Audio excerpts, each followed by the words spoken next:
4.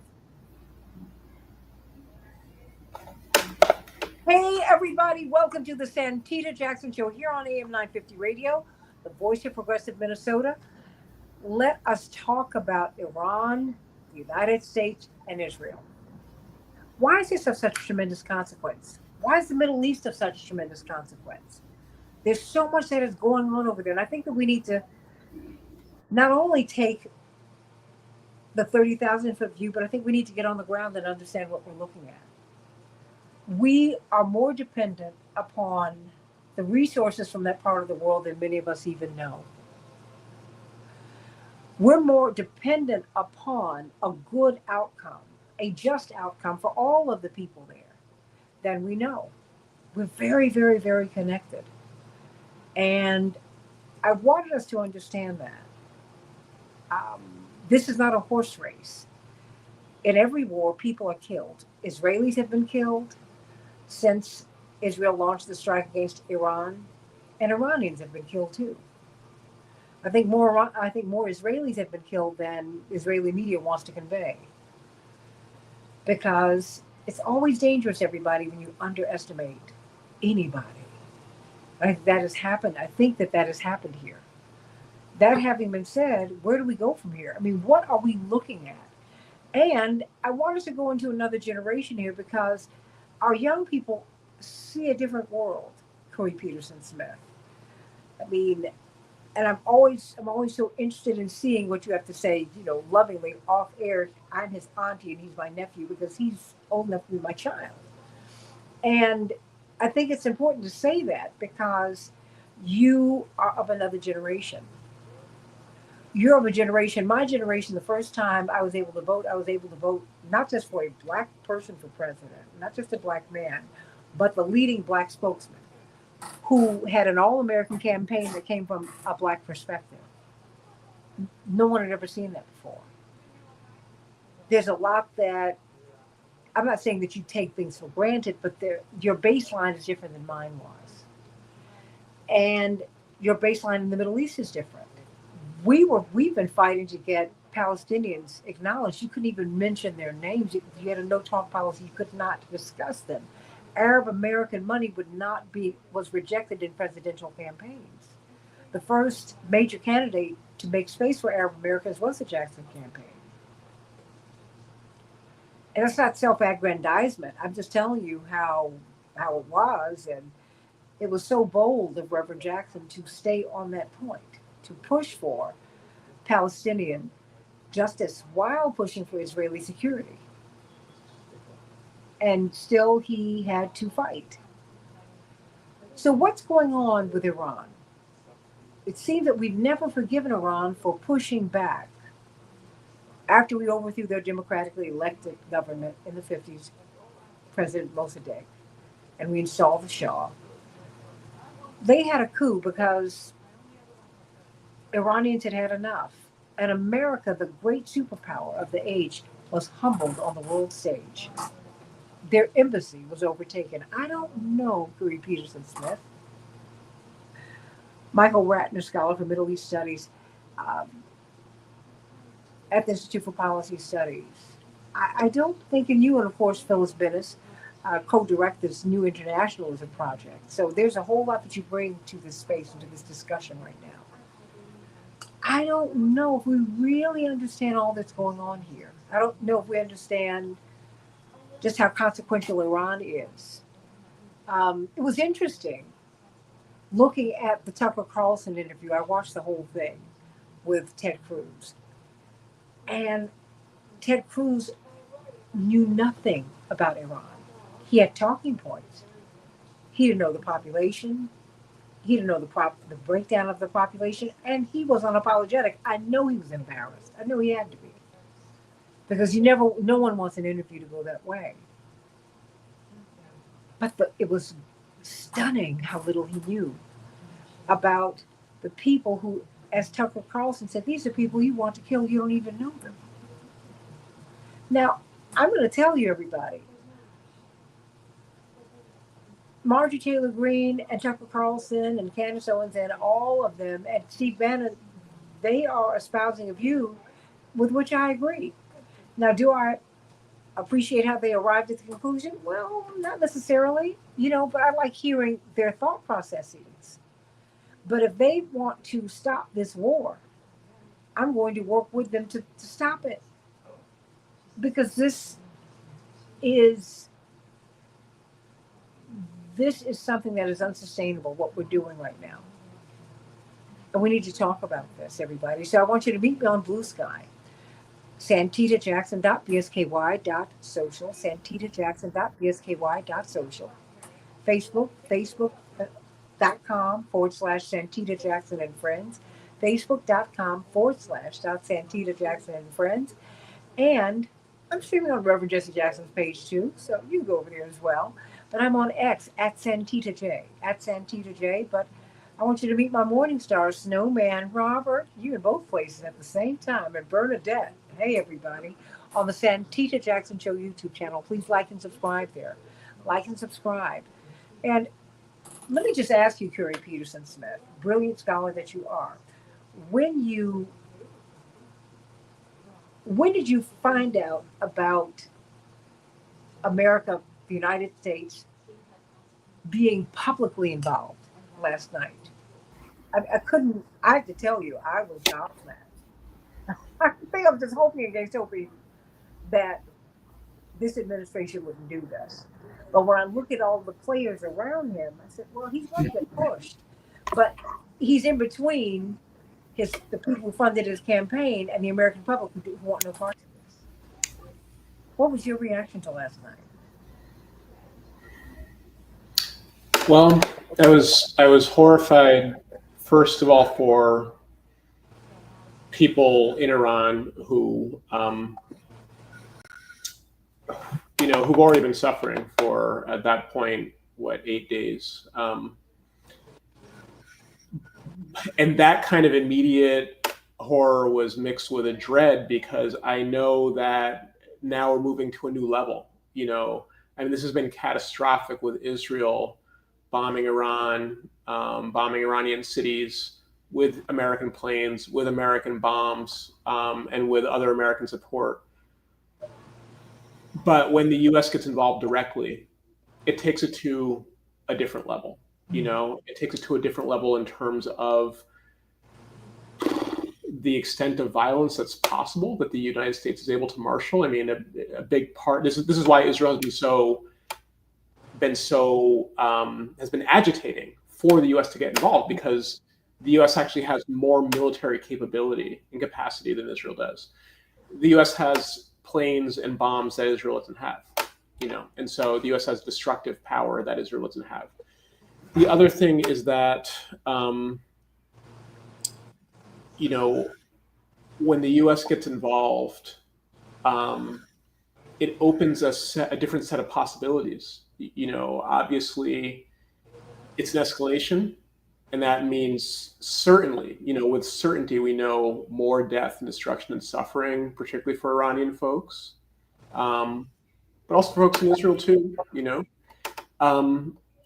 and also, if U.S. troops are involved, that means U.S. troops are in danger. And if U.S. troops get hurt or killed, this becomes a very different conversation. Trump. Okay, let me stop you. How does the conversation change? Yeah, because last night, Trump gave this 10-minute kind of press conference or a kind of presentation, and then he walked off the stage, and in it he suggested that the U.S. has this capability to kind of carry out a bombing and then leave. Mm-hmm. And that's it. What he described was very kind of clean.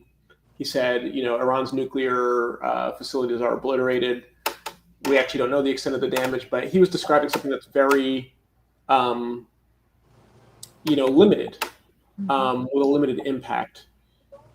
But if U.S. troops get involved, then it's no longer, and U.S. troops get hurt, then it's no longer about targeting, one facility, which, by the way, is illegal, which is problematic for so many reasons. But it becomes a much more open-ended, broad thing. And frankly, we have seen over these past almost 25 years, what happens when the US gets involved in an open-ended, broad set of military misadventures? You know, we saw what happened in Iraq next door to Iran. We saw what happened in Afghanistan. Um, we saw the suffering of Afghan and Iraqi people, and the fact that, you know, the US's justifications for what it was doing changed. And at the end of the day, you know, there was nothing to show for this militarily, and certainly the humanitarian toll was just was unbearable. So all those are deep concerns, and those concerns only become more real once U.S. troops are involved. Corey, as we're looking at this, I mean, help us to understand Iran, um, not just culturally. Let's start with the business. Hmm. Right? Uh, let's look at who they are, why they are of such tremendous consequence. Hmm. Why we do? I think we're far more dependent upon them. We need them much more than we even know. We depend upon them every day. I mean, our oil supply, the delivery of it, we're far more we're at their mercy. We act as if we're not, but we are. Or am I misreading that?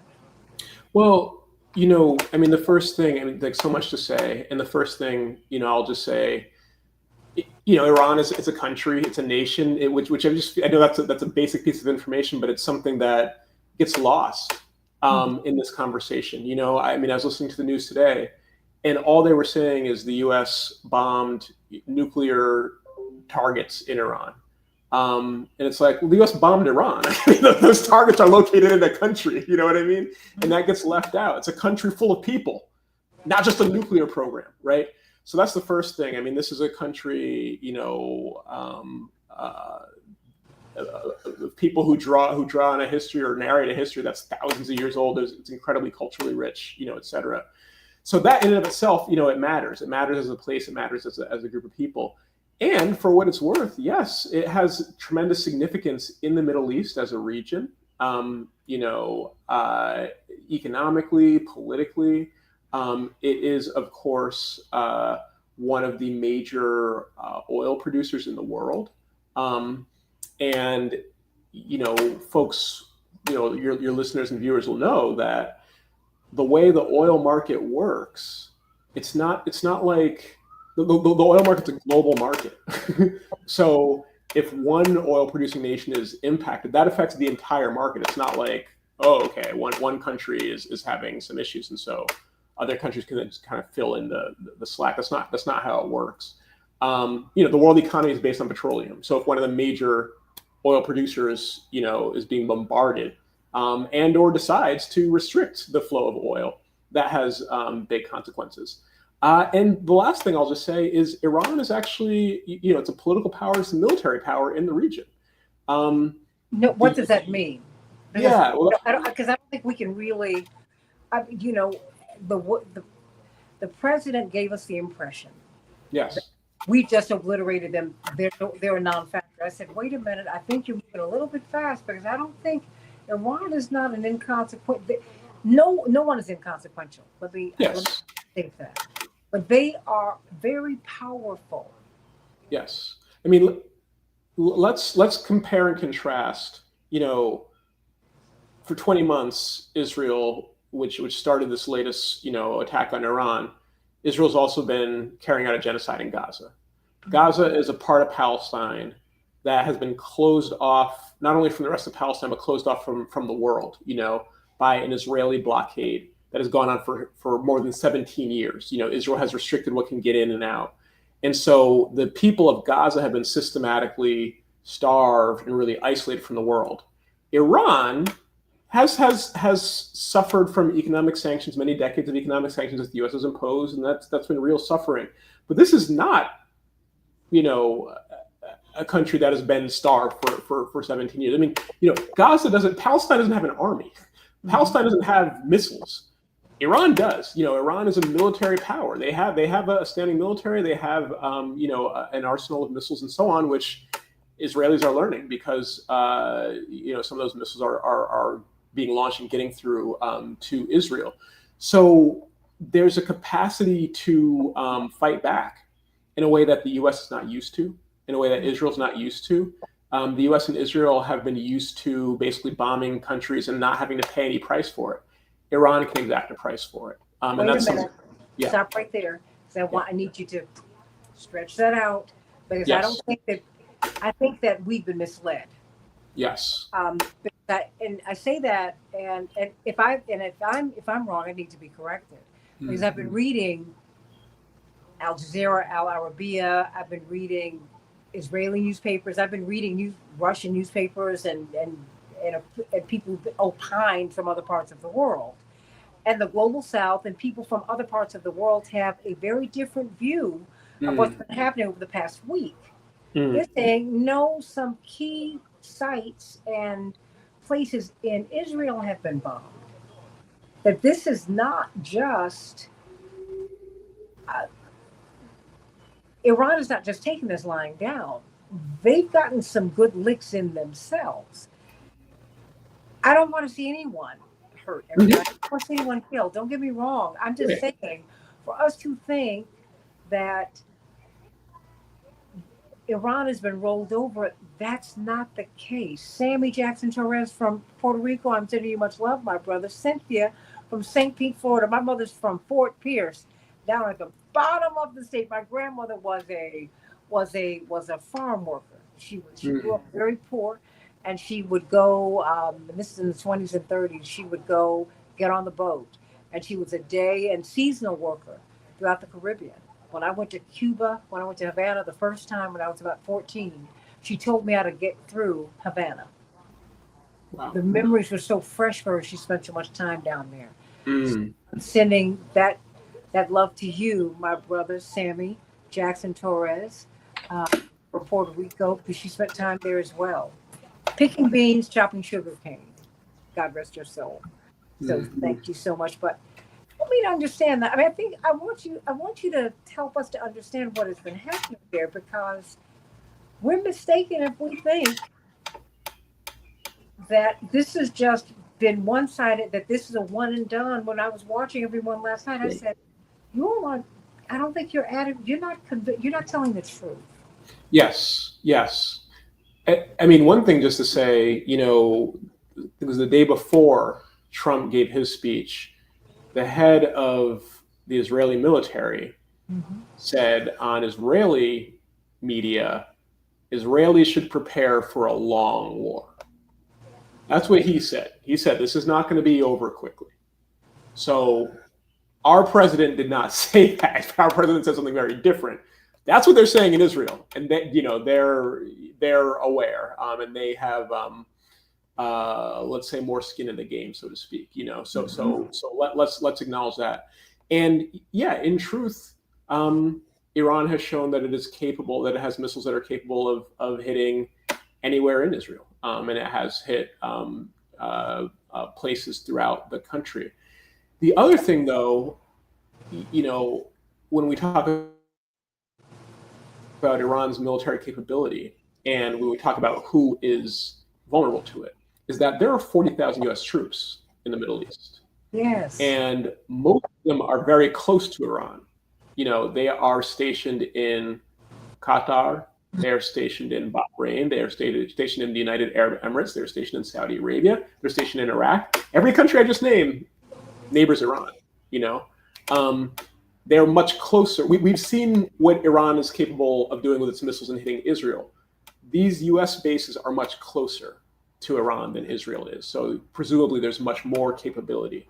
So that is also, and Iran has said, they said prior to this U.S. attack, if the U.S. gets involved, we will consider all of our options, including attacking U.S. military bases. So now that is a strong possibility. So what does that mean? If Iran attacks a U.S. military base, I mean, obviously that there are soldiers, there are U.S. military personnel who are in harm's way, right, who can be hurt or killed. But it also means that the U.S. has a very different, it's a very different American conversation. When Trump, it's one thing. What Trump was saying last night, what he framed the attack in terms of was Israel has been, targeting Iran's nuclear facilities, and the U.S. is joining the Israeli mission in making sure that Iran doesn't have a nuclear weapon. If U.S. troops get hurt or killed, the mission expands far beyond the question of Iran's nuclear capability. It then turns into, well, now the U.S. has its own incentive or impetus, to be much more seriously involved. And again, Iran is a large country. It is a country that can defend itself, and it would not go well for anybody. Let me ask you this: were you now the Tucker Carlson Senator Ted Cruz interview is infamous, um, and I'm glad I watched these different shows in their entirety, um, because I don't have to agree with you. I like to hear, but I like to hear your thinking.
Okay.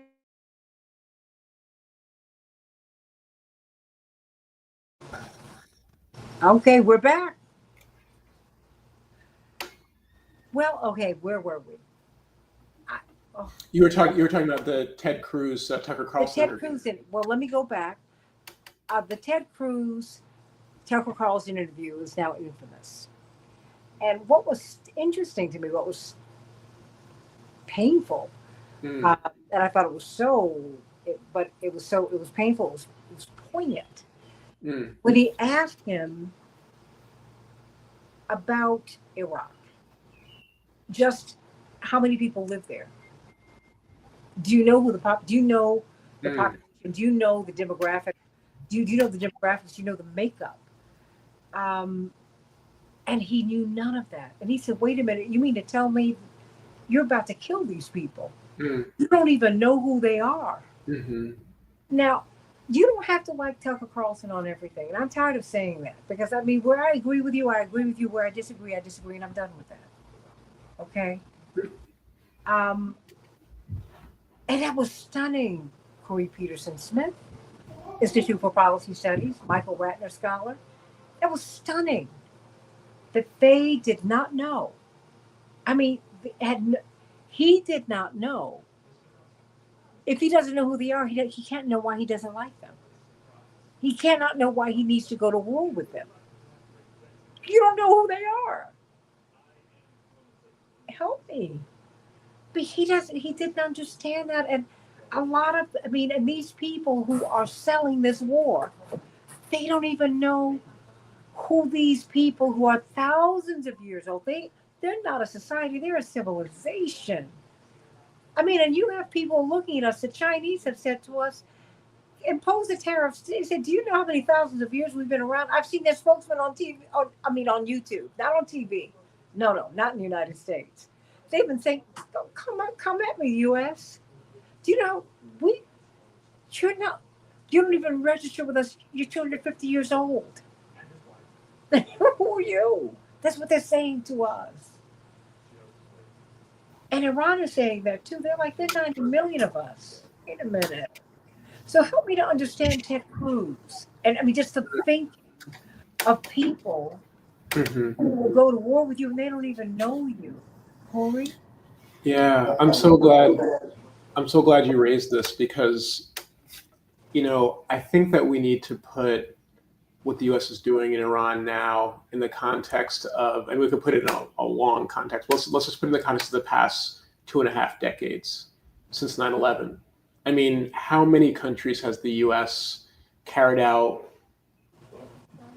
military operations that have had a huge impact on people that are people who people like Ted Cruz doesn't know? I mean, the Ted Cruzes of this Congress and successive presidential administrations have ordered U.S. troops to bomb Mm-hmm. Iraq, Afghanistan, Yemen, Syria, Somalia, Libya, uh, Libya. I mean, there's just been so. Nicaragua. That's right. Yeah, We just that's right. keep on. Cuba, Right. Venezuela. Uh, Right. hey, So. not Canada, not England. Right. Wait a minute. I see Right. a pattern, but Right. Right. and I'm not Exactly. digressing. I'm seeing a pattern. Right.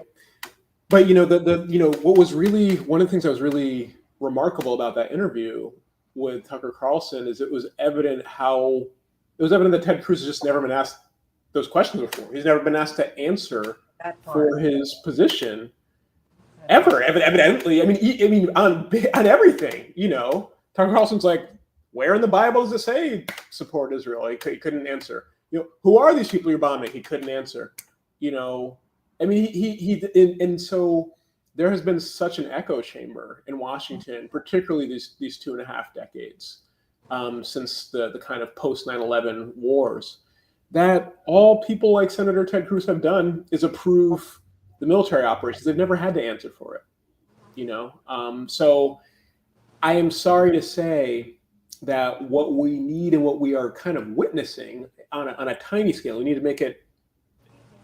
to force this in the conversation, is a reckoning with this kind of impunity with which American officials have approved all kinds of violence and have never, ever, ever had to defend it.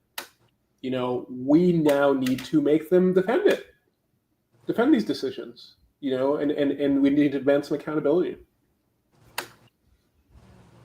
But will we do that now? Do you know? And well, do you think we're closer to doing that now? Because you've got the Marjorie Taylor Greens, who at least as of this recording, uh, they've taken a position. Ted, excuse me, Tucker Carlson, Marjorie Taylor Greene, Steve Bannon. People are close to this White House. Hmm. And elected officials, presidential advisors, who have they are in opposition to the president on this issue, and this is a Yeah. big issue because it's a big money issue. It's a big ticket item now. So, Yeah. I, yeah, I will say, look, and so I'm with you in the sense that it's actually the overwhelming majority of Americans yeah, oppose U.S. wars, and the majority on this particular question of should the U.S. get involved in bombing Iran, far more Americans say no than say yes, right? And so that broad opposition, which will be a politically diverse opposition, you know what I mean? Um, the people in those American majorities are not going to agree with you or I on every single thing. hmm Okay, those can be other conversations. On this conversation about Iran, let's all agree we need to stop this. All right. I'm completely with you there. Now, in terms of the kind of opposition from the MAGA world, I'll be honest, I'm skeptical about it. I mean, on one hand, yeah, I am glad that Tucker Carlson is finally raising some questions, that evidently have not been raised for many years. And at the same time, you know, people in that world who have opposed these forever wars, that opposition isn't necessarily very deep. I mean, I think that, for example, JD Vance is one of those people. You know, he was skeptical. He voiced skepticism about the U.S. Attacking Yemen at first, and then he went along with it. Last night, he was by the president's side. but he's like mutable because he's somebody who basically likened the president to Hitler, and now he's his running Exactly. mate. So I'm like, but with all due respect, it's like, his wife was a progressive. Now she's married to him, and now I don't understand. I mean, I Yeah, understand that people can move around, but it's like this shape shifting. but that's kind of who these people are, isn't it? I mean, they're not particularly. I mean, different ones are different. It's interesting, like a Tulsi Gabbard. I think Tulsi Gabbard, who I disagree with on many things, but this is Not her. on everything, though. Well, opposition to U.S. wars is kind of her thing, you Yeah. know. But she is unique, in my opinion. I don't think this isn't Marjorie Taylor Greene's thing. She's thinking about all kinds of stuff, hmm and I think that first of all, now that the U.S. at the moment momentum is on the side of the U.S., Trump can say, "We carry out this mission. We did it successfully. We didn't pay a price. We support our troops, USA." And I think that a lot of people will say in the MAGA world will say, "Okay, sounds good." The big thing I'll tell you, the thing that I'm really worried about, because put aside the kind of prominent leading figures of the MAGA world, if we put aside for a second the Marjorie Taylor Greenes, the Steve Bannons, and we just look at the base of ordinary people who support Trump for whatever reason. hmm Um, a lot of them, I think, who have felt who are in communities where people have been suffering. Frankly, I mean, I think that's part of the story of the support of Trump. Yeah. People have been suffering. People have been alienated from this political system, which is very alienating. And so I think that there's an opposition to these forever wars that I take a lot more seriously amongst a lot of those folks. But I am very concerned, again, that if U.S. troops get killed, folks who today say, "I don't think that we should be involved in this," if U.S. troops get killed, may say, "Well, now we have to support our troops." hmm It's a different conversation when U.S. troops get killed. So I'm very, very concerned about that. Well, I'm concerned about all the shape shifting. I mean, Yeah, and quite frankly, it is people's lives are at stake here. yeah, I mean, Americans' lives, Iranian massively. lives. I remember I was fretting over the invasion of Iraq Mm, more than 20 years ago. And my godmother, God rest her soul, at the time, because I was very, very upset. mm, Because I felt that it would result in a lot of death, and it did. And she said, "Baby, don't you worry, because God loves Iraqis too." Mm, Oof, I can almost cry when I think about that. Um, mm, all I'm saying is give peace a chance, yeah. and we're not to see the cheering Mm, the highest mountain in American politics, and quite frankly, global politics. Because even though there's a giant reset going on, America's still at the top of the pyramid. Everybody, yeah. it won't last forever. Dr. King said it wouldn't last forever. He did say Right. that, but we still are. And it was. I just like to know.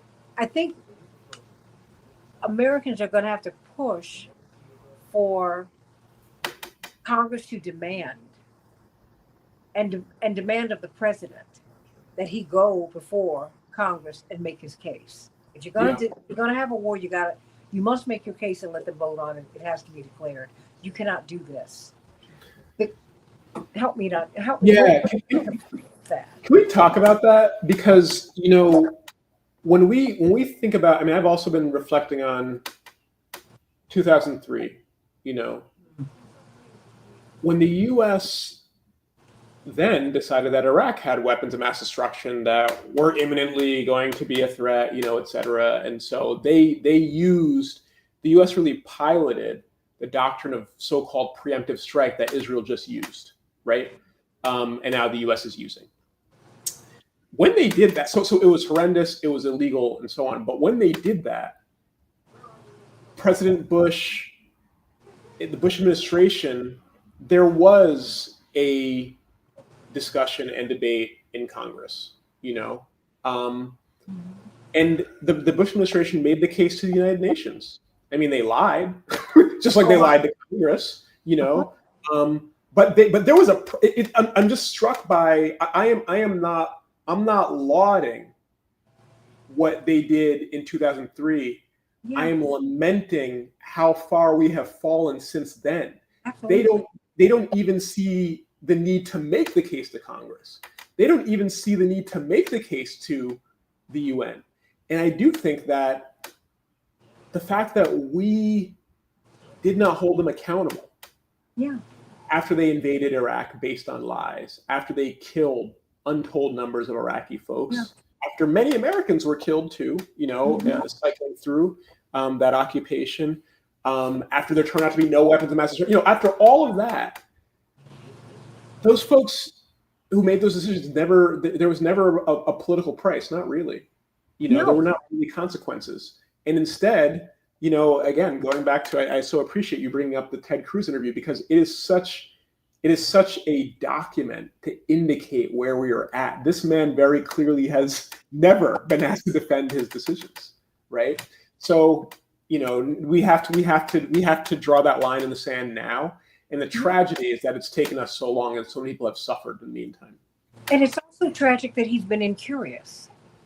Yes. Yeah. No. These people don't ask questions at I, all. I said, how can you how can you cheer this on and you don't even care about this? You don't care about the people. You act as if, well, as if these, well, to see that people are of no consequence to him. That was frightening to me.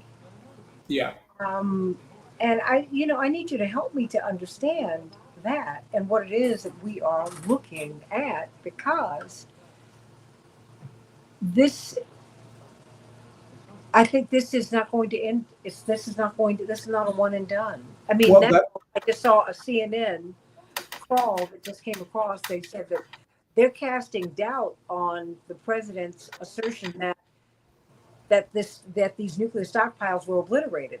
yeah. I mean, and these people have known, the Iranians. You're not the smartest people in the room. Iranians have known that we have been Yes. going after their stockpile. Do you think they left them in one place? Right. I mean, it just came out I think it was ABC News broke the fact that the U.S. and Israel, they actually gamed out this scenario of attacking this particular site, Fordo in Iran. They had gamed this out a year ago. Do we think the Iranians never gamed it out? You know what I mean? So, and you know what the president said last night, he was making a claim with no evidence at all. I mean, it's simply not possible, you know, given the timing of the attack, you know, the time between that attack and when he made this speech, there was no way to be able to give any proof that the U.S. had, quote unquote, obliterated, you know, what they're doing at that facility. So, but I think that media have not asked, Corey. Yes, they've not asked for the evidence. That's right.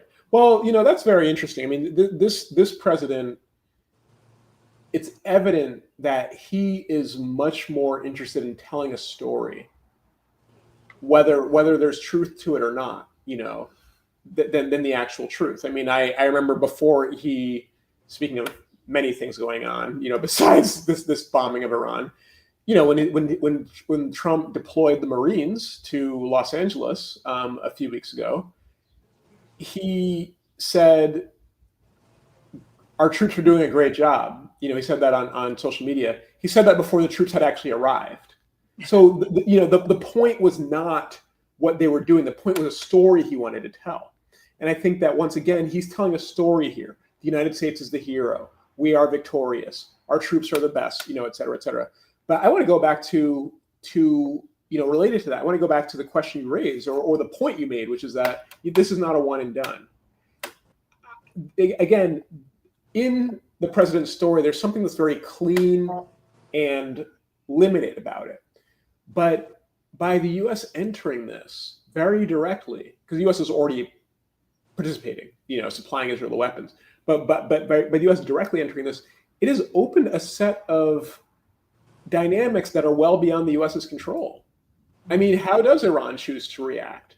You know, yeah, will it retaliate against U.S. troops? Will it retaliate against Israel? Will it retaliate by impacting the world oil supply? We don't know. How will neighboring states react? I mean, there are a bunch of U.S. allies that are not happy about this. I mean, you think about the Gulf states, Saudi Arabia, you know, the United Arab Emirates, Qatar, you know, all these people, all these folks who Trump just shook hands with just a few weeks ago.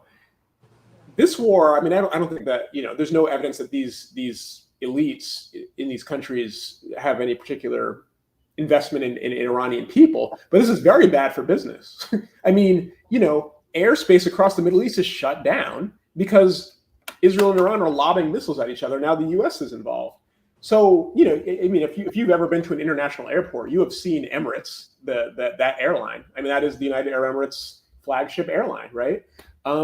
If those planes are grounded, that has a major impact on the Emirati economy. Saudi Arabia has positioned itself as this sort of cultural arts and sports hub where people are flying there to go to soccer matches and to go to arts festivals. If nobody can fly there because the airspace is closed, they're not going to be happy about that, right? So there's a bunch of variables here that make this a lot more complicated than President Trump was you know, suggesting.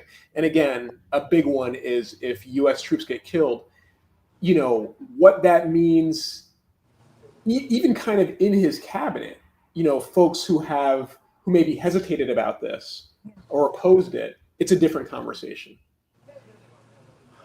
What conversation should we be having now about this?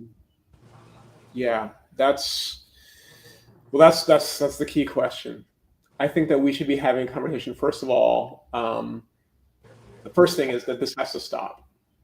You know, we need this to stop immediately. This is an unjust, devastating, illegal war that has to stop. We need to have a conversation about what happened prior to this because, you know, that gets lost in the news cycle. But Iran was at the negotiating table. They were negotiating with the U.S. And actually, prior to this, Iran entered a nuclear deal with the Obama administration that Trump unceremoniously, unilaterally backed out of, right? And despite the fact that the U.S. unilaterally went back on its own agreement under a different presidential administration. Despite that fact, Iran was willing to come back to the negotiating table when Trump came in a second time. They showed up in good faith, and then the U.S. bombed them. So why would any country in the world ever want to engage in diplomacy with the U.S. ever again? Absolutely. Right? So these are some of the things that I think we need to be talking about. The fact that by doing this, Trump has made for a much more dangerous world. Yeah. And I think that we need to acknowledge that it is also joining and escalating and expanding the danger that the U.S. has been supporting for 20 months. That because Israel, again, is carrying out a genocide in Gaza, has seized a bunch of Lebanese territory, has seized a bunch of Syrian territory, has been bombing Yemen, and the U.S. is adding to that. So all these things are the things that we need to be talking about. Last thing is about how this kind of militarism, it matters because it is impacting people in Iran, in Palestine, all across the Middle East. It also matters to people here, in so many ways. One, of course, is that there are U.S. troops who are going to be, those bombs don't drop themselves. You know what I mean? Like they're going to be mobilizing U.S. troops and putting them in harm's way and so on. The amount of money they are paying for, those bombs that they just dropped are expensive. That's at the same time as they're saying, oh, we need to gut the federal government and gut all kinds of education budgets. They're talking about going after Social Security because there's not enough money. And look at how much they're spending. That's coming from things that could be invested here. But the last thing is, people are rightly extremely alarmed in this country about Trump's authoritarianism, the way that he is sending ICE rounding people up, the way that now government officials are being arrested, not one or two, but this is a regular occurrence. Wait a minute, in such aggressive fashions. Yes. And then J.D. Vance calls the senior senator from the state of California, not Alex, but Jose. Wait a minute. This is someone with whom he served. He was just in the Senate last year. That's right. He a colleague. served with them, wait a minute, on the same committee. What? Right. Exactly. What is wrong with you? Exactly. The authoritarianism and the naked racism. Yes, the racism, the dehumanization, the disrespect, And what we need to understand is that authoritarianism goes hand in hand with militarism. Trump just had a military parade. That's not like an accident. That's not like a coincidence. That is at the same time, the same week that he deploys the Marines and the National Guard to Los Angeles, right? And then a week later bombs Iran, right? So this is about this militarism and authoritarianism are going hand in hand. And if we are going to roll back rising authoritarianism in this country, we have to take on the question of militarism. And that means not just the way it impacts people within these borders, but people all around the world. So you're saying that what we're seeing now really is a broader issue that we're going to have to deal with. That's right. This is where we're seeing authoritarianism writ large. We're seeing racism writ large. Yes. We're seeing the dehumanization of people writ large. Wait a minute, because I don't want us to go past that. I don't want us to run past that real fast. And underestimating people. That, to me, just writing people off, assuming that they don't matter, that they really, yes, we can obliterate a country. No, you cannot do that. Even if you bomb someone off the face of the map, their spirits are still here. You cannot do that. And now the corporate media are saying, well, I don't think that he was, we're seeing that we can't really verify that. Why didn't you ask the question? You're not asking the question. Right. And now we're sending, and not even sending, if all you care about are Americans, and you should not. Right. 40,000 of them are right there. Right. Right. USA Today even said, no, we got 40,000 problems. Just starting. And they have family. Some of them live on bases if they're lucky enough to, but there are payday home centers on the edges of these bases. They're making no money.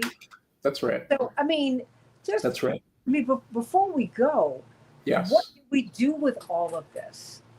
I mean, because now, Corey, I think we are. This Israeli military official said this is going to be a long war. I wonder Right. what does he see that we're not seeing. Mm. We're Mm-hmm. thinking that we're rolling over this little country. Most of if Mm-hmm. Ted Cruz did not know that there are 90 million people there, Mm. that Tehran has 10 million people in it. Right. We don't have 10 million people in the five boroughs of New York. Right. Right. Okay. I think Right. people need to understand that Yeah. Tokyo has 30 million people. Yeah. Mexico City has 30 million people. Sao Paulo has 18 to 20 million people. There are some mega cities, and they're Yeah. not here. That's right. That's right. That's right. That's right. So, Absolutely. so, I mean, help me with this. I mean, and no, and not just help me, help us Yeah. understand the world in which we are living. Right. So, first of all, it's exactly what you said. I mean, what I would appeal, to the people with whom I share this country called the United States is these folks in Iran, you know, we should not be bombing them because they deserve what we deserve, what everybody deserves to live lives of peace and freedom, right? Also, though, if for whatever reason you're not compelled by that, if you think that the US can bring this violence to a nation on the other side of the world and that it will not come back to you, I'm sorry, but you're wrong.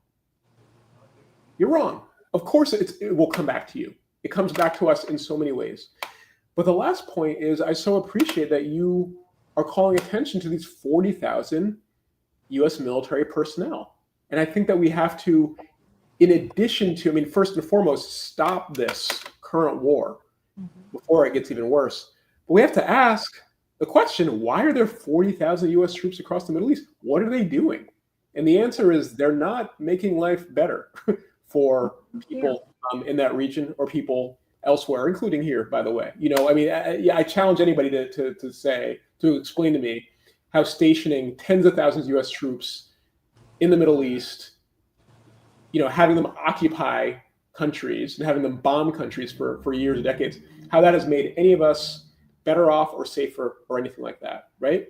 So that they shouldn't be there, actually, and I think that we need to talk about that too. So let's first stop this war in Iran, but then let's roll back this unreal level of militarism that I'm sorry to say was instituted around the world while most of us were not.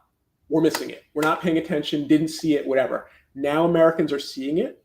Now is the time to roll it all back. Because when your relative is going somewhere, you need to Yeah. ask them, do you know where you're going? Oh, that's that Diana Ross song from this movie Mahogany, which was out way before you were even conceived.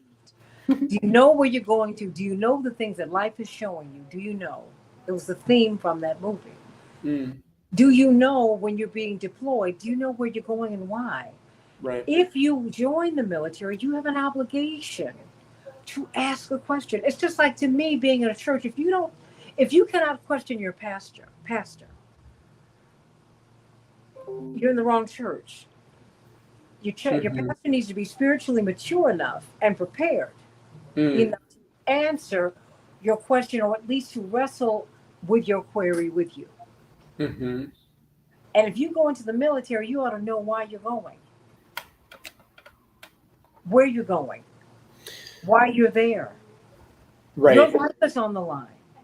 Pat telling you why he was going over there. And when he found out the mission, he said, no, when I get home, I want to speak to Noam Chomsky. Mm, No, and then he was killed that's while his right. brother was in the car right behind him. That's right. That's right. Mm. That's right. The final thought for you as we go. Well, let's leave it with what you were just ending on was the importance of asking questions.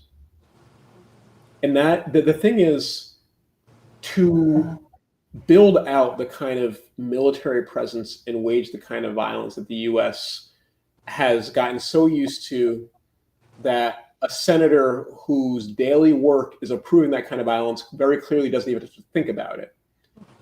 To do that, it requires a country where people don't ask questions. It requires people not asking the questions you were just saying people should ask before they join the military. The military kind of requires you to not, because if folks ask those questions, they wouldn't join. I think a lot, most of them wouldn't join. And if more of us ask these questions, we wouldn't support this either passively or actively. So again, whether you have been demonstrating against wars all your life or you are brand new to the movement, welcome. We need you. We need everybody to be thinking about how to do each of our part to end this war. And we need to ask some better questions collectively, as a group of people, and as a group of people, not only in this country, but in the world, because at the end of the day, we're part of a world community, right? Yes. And these are our obligations as citizens. That's right. As a citizen, you have obligations. And as a citizen of a republic and not a subject in a monarchy, you got to decide which you want to be. Do you want to be? We left the constitutional monarchy and evolved into a constitutional republic. We're not a democracy. No, we have democratic elements. But we're not a constitutional monarchy. But that means, as the woman asked Benjamin Franklin when he came out from the Constitutional Convention, she said, "Sir, what kind of government have you given us?" He said, "A republic, if you can keep it." Well, this is where we are, everybody. And thank you for challenging us, Curry Peterson Smith, Institute for Policy Studies, Michael Ratner Scholar, New Internationalism Project with my dear sister beloved, Phyllis Bennis, sending you so much love. And thank you. Appreciate you so much. Thank you. Appreciate you. My love to your baby. Thank you. Every day. Everybody got one more hour of the Santita Jackson Show here on AM 950 Radio, the voice of progressive Minnesota. God bless.